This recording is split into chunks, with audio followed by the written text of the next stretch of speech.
My name is Noah. I'm in 9th grade and I've been playing the saxophone for 4 years. My name is Dr. Jimmy Greene, and I am a recording artist and a professor at Western Connecticut State University. I have 12 albums under my own name and about 85 recorded with others, and tour the world regularly. And I've been playing the saxophone for 40 years. So Noah, how'd you get started playing the saxophone? 4 years ago at school, we had this assembly and they were showcasing all these different instruments. And when they showcased the saxophone, I knew that at that moment that I wanted to play it. I'd seen it played before and I'd always enjoyed how it sounded. And now I had the chance to actually do it myself. Nice. How about you? Wow. Well, my dad had a saxophone, and when I was very little, I heard him play it around the house. I just was fascinated by the way it looked and the way it sounded. And I kept begging him to get me one. And when I was 6 years old, he did. So I've had an instrument since I was 6. That's a long time. Yeah, it is.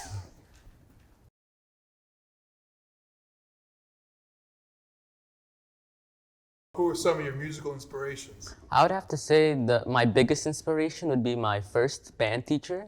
He was the one who taught me how to play the saxophone. And he was such a great guy and helped me develop my love for this instrument even more.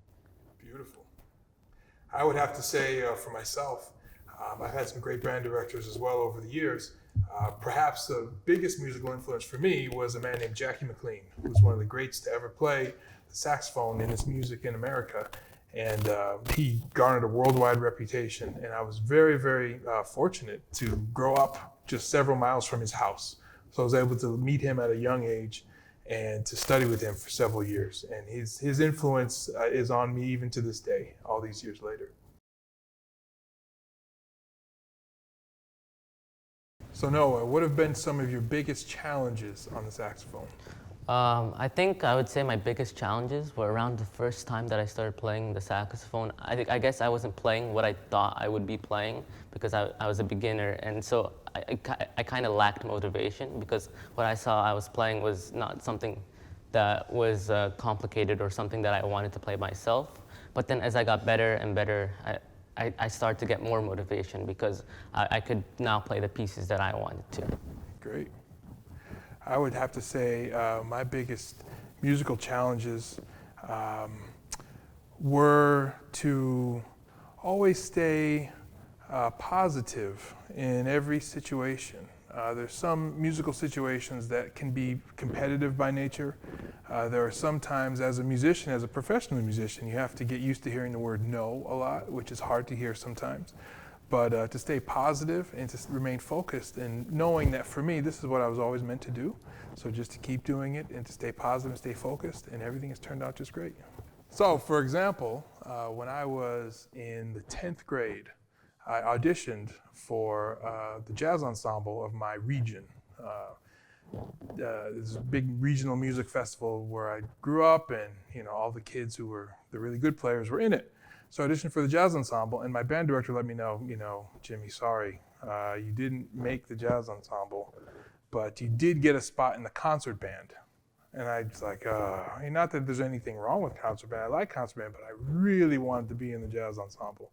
So I decided, you know what, every time you hear a no, or every time something's a little disappointing, look for an opportunity in there. So I went in with the concept of, I'm just gonna make the best of this opportunity.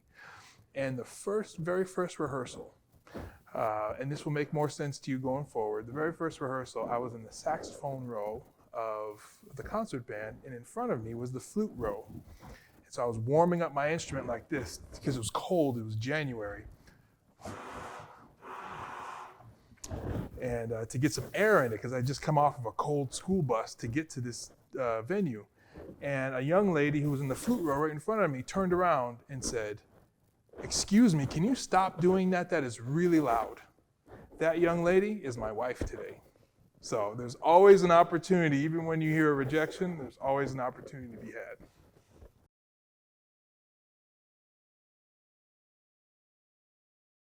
So Noah, you've been playing the saxophone for 4 years now. In that space of time, what's been your favorite musical memory?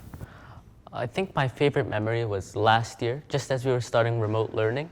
our band teacher gave us this project to work on. It was a group project where he gave us this piece and we could choose the tempo, the instruments that were in it, and how we wanted to play it. And he allowed us to pick our groups, so we got to play with friends. And it was super fun because we got to do our own little thing. And during a tough time, it was also a way to stay connected with friends. That's great.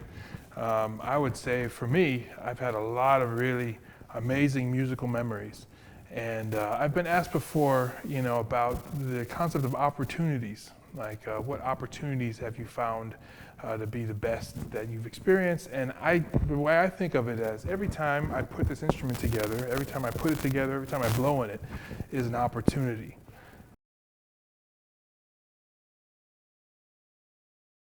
Jimmy, what advice do you have for saxophone players my age? Wow. If I had to say one thing, it would be enjoy every moment that you spend with that instrument.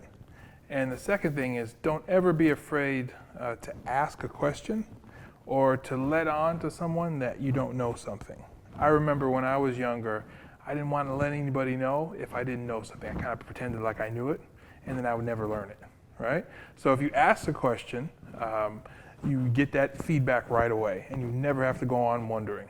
So always ask lots of questions. And the funny thing about asking questions is if you ask a question of someone who really is invested in your development, they're going to feed off of that, and they're going to want to give you more and more and more. So always ask questions.